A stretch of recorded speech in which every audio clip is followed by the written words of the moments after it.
Hello વિદ્યાર્થી મિત્રો, welcome welcome welcome welcome welcome દરેક વિદ્યાર્થી મિત્રોનું વિદ્યાગુરુ ગુજરાતી કોમર્સ પર હાર્દિક હાર્દિક હાર્દિક હાર્દિક સ્વાગત છે. સાથે સાથે દાદાને ઇંગ્લિશની દુનિયામાં સ્વાગત છે. ભાઈ, જ્યારે પ્રથમ પરીક્ષાનો માહોલ ચાલી રહ્યો છે, જાણે કેમ ઘરે કંઈ પરણતું હોય, ભાઈના લગ્ન હોય ને બહેનના લગ્ન હોય, મામેરાની તૈયારી થતી હોય, સાથે સાથે પીઠિયુંની તૈયારી થતી હોય, એમ જેમ જેમ લગ્નની તારીખ એટલે કે પ્રથમ સામાયિક પરીક્ષાની તારીખ જેમ જેમ નજીક આવે છે, એમ તમને બધાને આમ વરરાજો મૂંઝાય કે હવે લગ્ન નજીક આવી ગયા છે, એમ તમારા બધાની જાન હવે ફટાફટ નજીક આવી જવાની છે. ત્યારે વિદ્યાગુરુ સાથે રહીને તમે જ્યારે તૈયારી કરો છો, ત્યારે આજે ફરી એક નવા ટોપિક સાથે તમારી સામે દાદાજી આવી ગયા છે.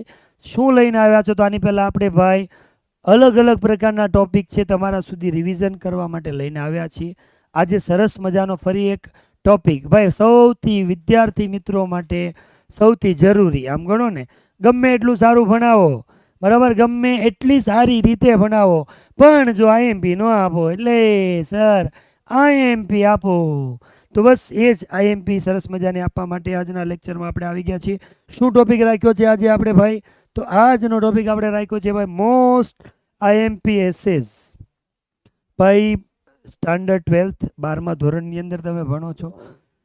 સર સ્કૂલની અંદર 11મું ભણતા તો અમારા સરે અમને કીધું આ 4 આઈએમપી એસે છે એ અમારે કરવાના. અમારા સાહેબ પેપર કાઢે એટલે 4માંથી જ હોય. અમને અમારા સરે 5 આપ્યા છે એમાંથી જ હોય, પણ બોર્ડમાં અમને 5 આપે એમાંથી આવશે સર નહીં આવે, 10 આપે 15 આપે તો એ નહીં આવે. તો સર એવા કયા ટોપિક છે જે કરવાથી અમને એક્ઝામમાં લખવામાં મદદરૂપ થાય? જો અમારે મોઢે કરવા હોય, તૈયાર કરવા હોય, બનાવવા, વોટેવર જે કંઈ કરવું હોય, તો એવા કયા ટોપિક છે જે અમારે સૌથી પહેલાં કરવા જોઈએ? તો બસ એની જ આપણે ડિસ્કશન કરવાની છે. પહેલાં તો આપણે યાદ કરી ભાઈ section, oh my god, pen બદલાઈંગ. સૌથી પહેલાં યાદ રાખવાનું આપણો છેલ્લો સેક્શન સૌથી, એટલે કે સેક્શન ઈ રાઇટિંગ સેક્શન.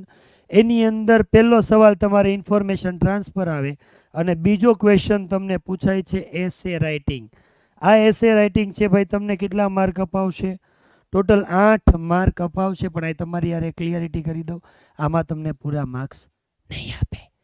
આમાં પૂરા માર્ક્સ આપણને મળતા નથી. મેક્સિમમ વધી વધીને કરો તો મેક્સિમમ કયો કે વધી વધીને 2 કથાય 7, હું તો એનથી નીચે કહું છું 6, બરાબર. આમ પણ આપણે જ્યારે એસે લખવા, 2 એસે છે એની કોઈ લિમિટેશન હોતી નથી, 2 પેજ 3 પેજ 4 પેજ 5 પેજ, પણ એસેની લિમિટેશન નથી હોતી. પણ તમને મને ખબર છે કે તમારા ઇંગ્લિશની લિમિટેશન કેટલી છે. આપણે વધી વધીને એકાદ પેજ લખીએ છીએ, બરાબર, એમાં અડધું પેજ લખ્યું હોય ત્યાં સુધીમાં આપણું અંગ્રેજી ખૂટી જાય છે. પછી આપણું બાવા અંગ્રેજી શરૂ થાય, અથવા તો આપણું વોટ્સઅપ લેંગ્વેજ શરૂ થાય છે. પણ યાદ રાખજો, કેટલું લખવાનું જો મને કોઈ એમ પૂછતું હોય તો હું કહું ભાઈ પોણા 2 પેજ એટલે 2 જ ગણી લો ને, આગળ ત્રીજા પેજમાં આપણે જવું નથી અને એક પેજમાં આપણે પૂરું કરવાનું નથી. તો આવરે કે ના આવરે, ઓલા બેન બોલે ને સોશિયલ મીડિયામાં, આવરે કે ના આવરે, એટલે આવડે એસે કે ન આવડે, આપણે 2 પેજનો એસે લખવાનો છે. મૂળ આપણે લખવી તો એબીસીડી છે, આમ કરો આમ કરો ગમે એમ કરો, લખવાનો છે. સર કયા પૂછાય? પહેલાં સીધી સીધી વાત કરો મુદ્દાની. તો મુદ્દાની વાત કરીએ તો બસ આ માત્ર ફર્સ્ટ એક્ઝામ માટે છે ભાઈ. આ માત્ર ને માત્ર તમારે ફર્સ્ટ એક્ઝામ માટે. હજી ભાઈ સેકન્ડ એક્ઝામના હું આપીશ અને ફાઇનલના તો ખરા જ. તો ફર્સ્ટ એક્ઝામ માટે સાહેબ અમારે મોઢે કરવા હોય, તૈયાર કરવા હોય, તો કયા એવા એસે છે અમે મોઢે કરીએ? તો બકા પહેલો એસે તમારા માટે છે my grand parents. O my God, grand parents કયા ચેપ્ટરના રિલેટેડ આ પૂછાય છે બકા? તો તમને ખબર હોવી જોઈએ કે ભાઈ યુનિટ નંબર 4 ભણી છે આપણે, નાના નાની નેનો, એમાંથી આપણને આ પૂછાય છે. પછી બીજા નંબર ઉપર સર વાત કરો તો લવ અ પાવરફુલ ફિલિંગ. આની તો મારે તમને કઈ વાત કરવાની હોય. પ્રેમ અંદરથી જે નીકળતી જે લાગણી છે, હાય હાય હાય, પાને કોઈ પ્રેમ કહે જગ કી થી એ રીત, કે પાને કોઈ પ્રેમ કહે જગ કી થી એ રીત, પ્યાર કા સહી અર્થ સમજા ગઈ રાધા કૃષ્ણ કી પ્રીત. તો એવું આપણે ભણવાનું છે. લવ વિશે ભણવાનું નથી, એસે બનાવવાનો છે. લવ અ પાવરફુલ ફિલિંગ. પણ માત્ર પ્રેમ એક જ જગ્યાએ ન થાય ભાઈ, બરાબર. ભાઈને બાય હારે ને બાય હારે ભાઈને એને જ પ્રેમ કહેવાય નહીં. મમ્મી પપ્પા પરિવાર ભગવાન બધાની સાથેનો પ્રેમ એ પ્રેમ જ કહેવાય. તો એ ફિલિંગ્સ છે, બરાબર, એ આપણે શેર કરવાની થશે. સર કેના આધારે આ પૂછાય? આવું ક્યાં આવે, કયા ચેપ્ટરમાં આવે? ભાઈ પહેલું યુનિટ તમે ભણો છો, કેન યુ ઇન્સ્ટોલ લવ, આ એમાંથી આવે. પછી સાહેબ ત્રીજા વાત કરો તો ત્રીજો આપણો એસે છે ભાઈ, જેનું નામ છે માય ફેવરેટ કાર્ટૂન કેરેક્ટર અથવા તો માય ફેવરેટ કાર્ટૂન સિરીઝ, બરાબર. એની અંદર આપણે અલગ અલગ પ્રકારના કાર્ટૂન જોયા હોય. કેમાંથી આવે સાહેબ? બીજું ચેપ્ટર તમે ભણ્યા હશો જેનું નામ છે, બીજું ચેપ્ટર ભણ્યા હશો જેનું નામ છે ભાઈ વોલ્ટ ડિઝની, બરાબર. એની અંદર અલગ અલગ પ્રકારના કાર્ટૂન હોય ને એની આપણે વાત કરવાની હોય. તમે એની અંદર કોઈ પણ કાર્ટૂન વિશે લખી શકો. તમને મિકી માઉસ ગમે, ડોનાલ્ડ ડક ગમે તો ડોનાલ્ડ ડક વિશે લખી શકો છો. છોટા ભીમ લખવું હોય તો લખી શકો છો.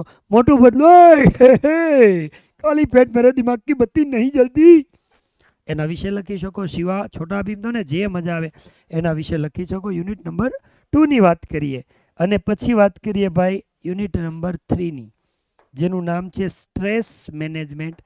કેમાંથી પૂછાય? યુનિટ નંબર 3 માંથી. તો સર યુનિટ નંબર 1 કહી દીધું, યુનિટ નંબર 2 કહી દીધું, યુનિટ નંબર 3 કહી દીધું. યુનિટ બધા આ ચારમાંથી એક તમારા એક્ઝામની અંદર, ફર્સ્ટ એક્ઝામના ક્વેશ્ચન પેપરમાં ન હોય તો આ દાદો છે યુટ્યુબની અંદર તમારો લેક્ચર લેવા નહીં આવે ત્યાં સુધીની ગેરંટી છે, બરાબર. ફૂલ પ્રૂફ ગેરંટી આપી દીધી છે, એટલે ચિંતા કરવાની કોઈ જરૂર નથી. આ 4 કરી નાખવાના. આ 4માંથી એકે હોય, 4માંથી 2 પણ હોઈ શકે, 4માંથી 3 પણ અંદર હશે, કે 3માંથી 1 લખો, આ 3 જ હશે. પણ એકની તો ગેરંટી ફૂલ પ્રૂફ લીધી છે. પણ યાદ રાખવાનું છે, આ ત્યાં જઈને બનાવવાનો નથી. તમે તમારી જાતે સેન્ટેન્સ બનાવો. અધરવાઇઝ તમે એક વસ્તુ કરી શકો છો, તમે મોઢે કરેલ છે એમાંથી તમને સારા સારા વાક્ય તમે તૈયાર કરી નાખો. થોડા તમારા ઘરના બનાવો, બધું ભેગું કરીને મિક્સ કરીને તમારી રીતે પણ એસે તમે બનાવી શકો છો. સમજ રહ્યો? તો ભાઈ કયા 4 ચેપ્ટર એટલે કે 4 એસે આપણે કરવાના છે બકાવ? તો પહેલો આપણે માય ગ્રાન્ડ પેરેન્ટ્સ કરશું, બીજું લવ અ પાવરફુલ ફીલિંગ, ત્રીજું માય ફેવરેટ કાર્ટૂન કેરેક્ટર અથવા તો કાર્ટૂન સિરીઝ, અને ચોથું આપણે કરશું સ્ટ્રેસ મેનેજમેન્ટ. આ 4માંથી કોઈ પણ તમારે 1-2 કરીને જાઓ છે તમારું કામ થઈ જશે. કોઈ પણ ભલે ગમે એમ લાલ લાઈટ, પણ આપણે એ મોઢે કરી નાખવાના 4માંથી ગમે તે એક. હવે તમને એમ થાય સર કંઈક આપો તો ખરી, આમાં ડાયરેક્ટ તમે આ નામ દઈને વયા જાઓ છો એમ થોડું હાલશે. તો ભાઈ એક એસે પહેલો જ છે ને એ મારે તમને નાના નાના સેન્ટેન્સમાં આપવો છે કે આવી રીતે બનાવી શકાય, બરાબર.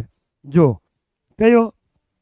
તો પહેલો એસે મેં મૂક્યો છે તમારી સામે, માય ગ્રાન્ડ પેરેન્ટ્સ. હવે આમાં આપણને સરસ મજાના નાના નાના નાના નાના વાક્ય મેં લખીને મૂક્યા છે. હવે અહીંયા મેં પોઈન્ટ ટુ પોઈન્ટ લખ્યા છે, પોઈન્ટ ટુ પોઈન્ટ લખ્યા છે. કઈ રીતે?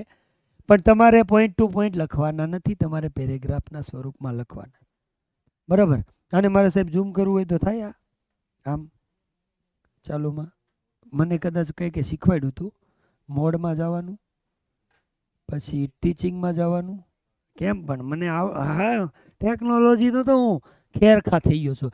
તો માય ગ્રાન્ડ પેરેન્ટ્સ પૂછે તો કેવા કેવા સેન્ટેન્સ લખી શકાય? હું ખાલી સામે મૂકું છું, ઇઝી છે. જો, no one love children more than their grandparents. એકદમ સાચી વાત કરી હિરેન સાહેબ. નો વન લવ્સ, કોઈ એવો વ્યક્તિ નથી કે જે ચિલ્ડ્રનને પ્રેમ કરે એના ગ્રાન્ડ પેરેન્ટ્સથી. આપણા નાના નાની હોય, દાદા દાદી હોય, બરાબર, એ જે આપણને પ્રેમ કરે છે એટલો પ્રેમ આપણને બીજું કોઈ કરી શકતું નથી. બીજું sentence, grand parents are the best blessing every kid can have. કે ગ્રાન્ડ પેરેન્ટ્સ છે એની સૌથી મોટા મોટા મોટા બંગલા આશીર્વાદ છે ભાઈ. હા પૂછી ગયો ને, વાંધો નહીં. દરેક કિડ, દરેક બાળક પાસે હોય એવા બેસ્ટમાં બેસ્ટ આશીર્વાદ કોઈ હોય છે, તે છે ગ્રાન્ડ પેરેન્ટ્સ. ત્રીજું sentence, grand parents are the best gift for life. આપણા જીવનનું બેસ્ટ ગિફ્ટ ભગવાને આપણને જો આપ્યું હોય તો એ આપણા દાદા દાદા નાના નાની નેનો છે. ચોથું વાક્ય, my grandparents are always there and love me a lot. કે my grandparents are always free. તમે ત્યાં લઈ લો, અહીં લઈ લેશ. મારા ગ્રાન્ડ પેરેન્ટ એમ કીધું છે કે મારા ગ્રાન્ડ પેરેન્ટ્સ છે ને ઓલવેઝ હંમેશા જ્યાં હું જાઉં ત્યાં જ હોય, અને લવ મી અ લોટ, મને બહુ જ પ્રેમ કરે, ખૂબ જ પ્રેમ કરે છે. દે આર ધ વન, આ ઈ છે મારા ગ્રાન્ડ પેરેન્ટ્સ હુ ટીચ કે જે મને શીખવાડે છે ગુડ વેલ્યુ, સારા સંસ્કાર આપે છે. અને કોને પણ એમ કીધું છે ધેર, મેં એમ કીધું છે ને આપણને એવું લખી શકીએ ધેર ચિલ્ડ્રન, ગ્રાન્ડ ચિલ્ડ્રનને એ લોકો શું કરે છે? સારામાં સારા સંસ્કાર આપે છે. દે ગાઈડ અસ, એ અમને સાથે સાથે માર્ગદર્શન આપે છે અને અમને એવું શીખવાડે છે કે આપણે ગુડ પીપલ બનવું જોઈએ, ગુડ પીપલ બનવું જોઈએ. દે પ્લે વિથ મી, મારા ગ્રાન્ડ પેરેન્ટ્સ મારી સાથે રમે છે, એ મને ટીચ મી શીખવે છે, સાથે સાથે હેલ્પ પણ કરે છે મને. શું કરવા માટે? શીખવા માટે, ક્રિએટિવ થિંગ, નવી નવી વસ્તુઓને શીખવા માટે અમને પ્રેરિત કરે છે. સ્ક્રીનશોટ લઈ લો બકાવ જલ્દી ફટાફટ. હાલો હાલો બકા હાલ જલ્દી, પછી આગળ વાત કરી. Grandparents are the head of the family, આપણા પરિવારના હેડ છે, મેન છે.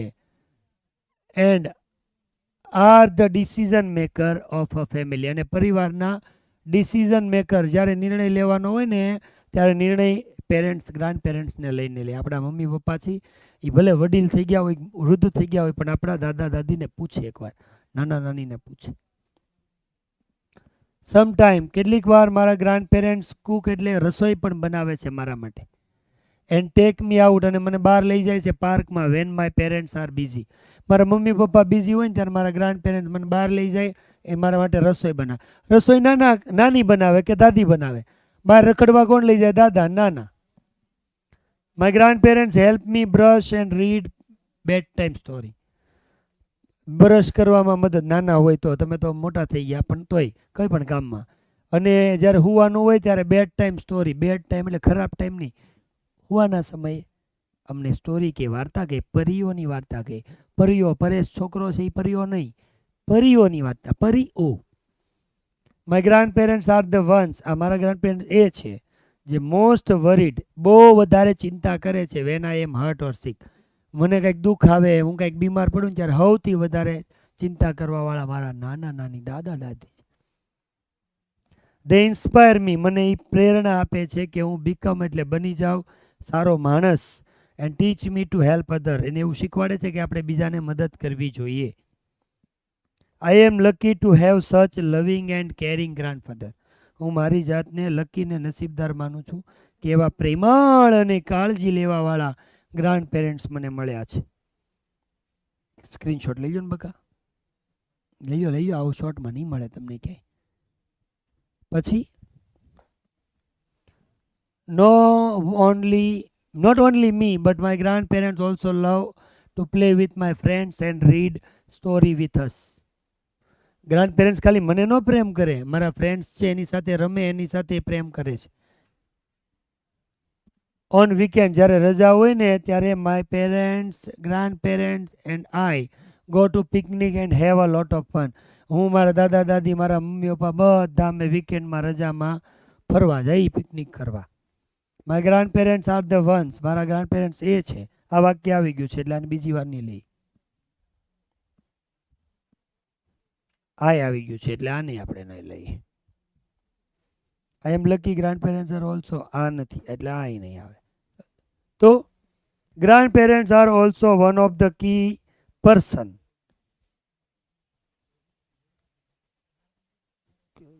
Grand parents are also one of the key reasons, person આવવું જોઈએ. We feel secure and protected. Secure એટલે સલામત, અને પ્રોટેક્ટ કરવું એટલે રક્ષણ કરવું. કે ભાઈ આપણા પેરેન્ટ્સ જ જે છે, ગ્રાન્ડ પેરેન્ટ્સ જ છે, એકમાત્ર કારણ છે કે જે આપણે શું કરે, સલામતીનું ધ્યાન રાખતા હોય, આપણું રક્ષણ કરવા માટે હર હંમેશ ઊભા રહેતા હોય. એ હજી છે એલા લાડ બધા છે સાહેબ, તમે તો લાડ લાવ્યા છો. વી નો, આપણે જાણીએ છીએ કે અવર ગ્રાન્ડ પેરેન્ટ્સ, આપણા ગ્રાન્ડ પેરેન્ટ્સ છે, કોન્સ્ટન્ટલી પ્રે ફોર અસ, સતત ને સતત આપણા માટે પ્રાર્થના કરતા અમારા છોકરાનું સારું થાય, અમારા છોકરાનું સારું થાય. Even if we don't live with them, જો એ આપણી હારે ન રહેતા હોય ને તોય આપણને આશીર્વાદ જ દેતા હોય, ભલે વૃદ્ધાશ્રમમાં રહેતા હોય અત્યારની પરિસ્થિતિ પર. We know our grandparents are wonderful gift that not everyone is fortunate enough to get. કે બધા એવા નસીબદાર નથી હોતા, ભગવાને જે આપણને વન્ડરફુલ ગિફ્ટ આપ્યું એ બધાની પાસે હોય. લવ કરે, they love to spend time with us, એને ગમે છે આપણી સાથે સમય વિતાવો, game રમવો.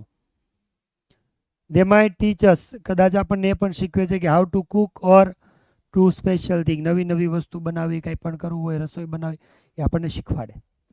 Grand parents gives us હગ and make us feel loved, આપણને આમ આપણા દાદા દાદી છે આમ પ્રેમ કરે ને, હગ કરી લે ને, એટલે આપણું બધું દુઃખ આપણે ભૂલી જાય ભાઈ, એવો એ ફીલ પ્રેમ બતાવે છે. They can share story about when our parents were young, અમારા પપ્પા મમ્મી આપણા નાના હતા ત્યારે આવા કરતા, તારા પપ્પા તો આમ કરતા, તારા પપ્પાને તે વખત સ્કૂલમાં સાહેબે બહુ માર્યો હતો, તારા મમ્મીને તે એક વખત ચોટલા પકડીને ઢહેડ્યા હતા. આવી સ્ટોરીઓ આપણને આપણા દાદા દાદી કહે, નાના નાની આપણા મમ્મી પપ્પા વિશે. તો આવા મેં સેન્ટેન્સ 25 એક એવા વાક્ય મેં તમને કીધા છે, બરાબર. આવા નાના નાના પણ તમારે યાદ રાખવાનું છે, આવા પોઈન્ટ ટુ પોઈન્ટ નથી લખવાના, કન્ટિન્યુ લખવાનો, 2 પેરેગ્રાફ પાડી દેવાના. આમાં તમને ઘરનું જે ગમે એ તમે લખી શકો છો, બરાબર. તો આવા નવા વિડીયો સાથે ફરી પાછા હજી એક્ઝામ જે આપણી ફર્સ્ટ એક્ઝામ છે એની તૈયારી માટે તમને મળતા રહીશું. ભવિષ્યવાણી, સૂર્યોદય, રેપિડ રિવિઝન, આખા ગ્રામરનો લેક્ચર, આખા રાઇટિંગ સેક્શનનો લેક્ચર, મોસ્ટ ઓબ્જેક્ટિવ, હેતુલક્ષી પ્રશ્નો, બધું આવશે ભાઈ. એના માટે તમારે ક્યાં જોડાયેલ રહેવાનું છે? વિદ્યાકુલ ગુજરાતી કોમર્સ ચેનલ સાથે.